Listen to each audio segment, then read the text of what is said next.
I wanna show you how to add the slow zoom effect in Premiere Pro. Let's go! First of all, you select your video frame. Then double click on your monitor. Blue circle will appear. Just drag it to the point where you want that the zoom effect will happen. In case if you are using the picture, you need to extend it to 8 seconds. Following, switch the scale and rotation on and drag the timeline slider to the end of the video. By the scale we write 250 and by the rotation we just write 6 grad. Perfect, let's see the result.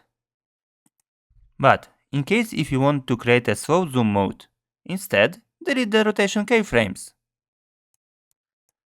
The next step is just with the timeline position on the first icon, and instead of 150 we are going to write 170. Following, move your timeline slider to the end of the video, and instead of 250 we are going to write 150. Everything is ready, let's see the result.